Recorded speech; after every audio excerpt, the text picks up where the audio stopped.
Shalom teman-teman, perkenalkan nama saya Kade Yunika Fratlina Putri, biasa dipanggil Yunika. Saya dari kelas 10 dan saya bersekolah di SMTK Presbiteri Bali. Di sini saya akan memberikan edukasi kepada teman-teman tentang pacaran tidak sehat menurut pandangan etika Kristen.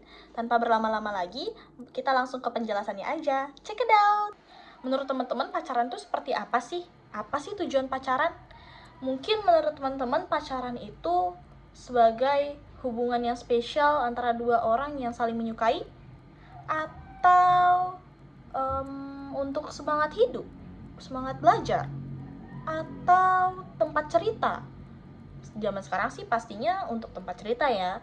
Atau cuma ikut-ikutan aja, ngelihat temennya pacaran, kita ikut pacaran. Hayo lo, ada yang kayak gitu atau enggak? Pasti dong, pasti ada yang kayak gitu pasti. Eits, pacaran tuh nggak kayak gitu tahu. Nah, menurut etika Kristen, pacaran itu adalah masa pengenalan karakter pasangan kita masing-masing dan juga untuk persiapan pernikahan suci, di mana dalam hubungan pacaran ini kita harus menjaga kekudusan kita, saling membangun iman kita, dan juga pastinya fokus kita hanya memuliakan nama Tuhan, bukan berfokus kepada hal-hal duniawi. Nah, remaja zaman sekarang itu banyak yang sudah pacaran. Cuman cara mereka salah.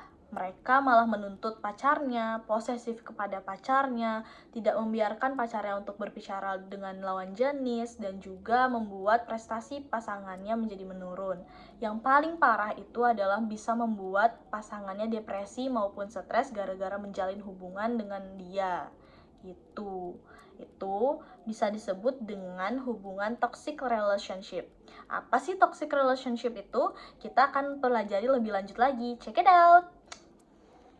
Menurut etika Kristen, toxic relationship atau hubungan yang tidak sehat adalah hubungan yang tidak mencerminkan kasih, hormat, kekudusan yang diajarkan oleh iman Kristen.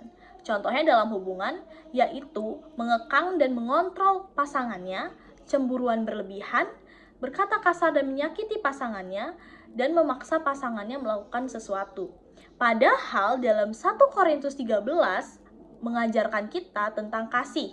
Kasih itu sabar, kasih itu tidak kasar, dan kasih itu tidak mencari keuntungan sendiri.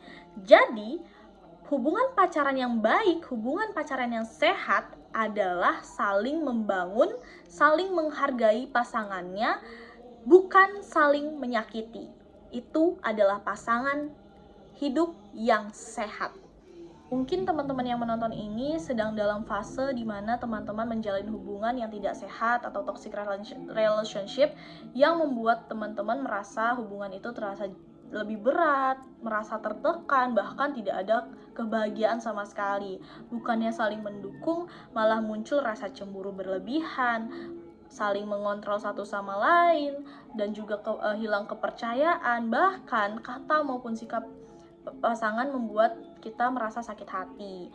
Nah, hubungan ini bisa membuat seseorang menjadi kehilangan kepercayaan diri, merasa tertekan atau depresi, bahkan kita tuh merasa jauh dari orang lain maupun jauh dari diri kita sendiri, bahkan jauh dari orang tua kita atau keluarga kita. Hubungan toxic relationship atau hubungan yang tidak sehat berdampak juga pada lingkungan sekitar, seperti hubungan dengan keluarga menjadi renggang, terus juga pertemanan menjadi tidak sehat, prestasi di sekolah menurun, bahkan bisa menyebabkan pertengkaran atau konflik di sekitar kita. Nah, hal ini menunjukkan bahwa hubungan yang tidak sehat bisa juga merugikan orang lain, bukan hanya merugikan diri sendiri. Nah, dari penjelasan saya tadi, kita bisa mengambil hikmahnya loh teman-teman. Yang pertama, kita harus belajar untuk mengenal kasih yang sebenarnya, kasih yang ada di Alkitab, yaitu kasih itu sabar, kasih itu baik, bahkan kasih itu tidak menuntut kehendak. Itu adalah kasih yang benar yang diajarkan oleh Alkitab. Lalu yang kedua, kita diingatkan kembali bahwa diri kita ini berharga di hadapan Tuhan. Jadi tidak seharusnya kita membiarkan diri kita disakiti oleh orang lain.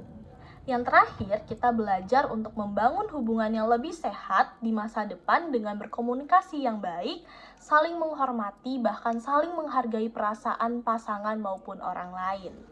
Nah, yang terpenting, yang paling penting dari pengalaman ini bisa membawa kita lebih dekat lagi kepada Tuhan karena kita belajar untuk berserah kepada Tuhan dan mencari hikmat-Nya. Jadi teman-teman, hubungan toxic relationship atau hubungan yang tidak sehat memang memberikan pengalaman yang buruk bagi kita. Tetapi dari situ kita belajar banyak hal. Contohnya kita mulai belajar untuk menghargai diri kita sendiri. Dan yang kedua, kita harus menghormati dan menghargai orang-orang di sekitar kita. Dan yang terpenting adalah membangun hubungan yang baik dengan Tuhan, baru dengan sesama kita. Karena jika hubungan kita dengan Tuhan tidak baik, maka dipastikan hubungan kita terhadap sesama kita juga tidak baik. Dan juga sebagai orang percaya, kita hidup dalam kasih dan membangun hubungan yang membawa kebaikan.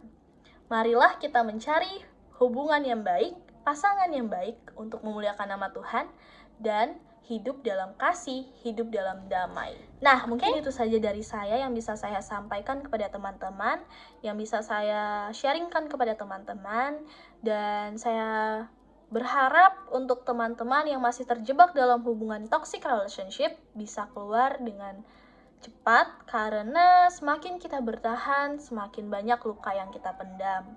Mungkin itu saja yang bisa saya sampaikan. Saya berdoa untuk teman-teman agar teman-teman terhindar dari hubungan yang tidak sehat dan bisa hidup dalam kasih yang benar di dalam Tuhan maupun di dalam sesama kita.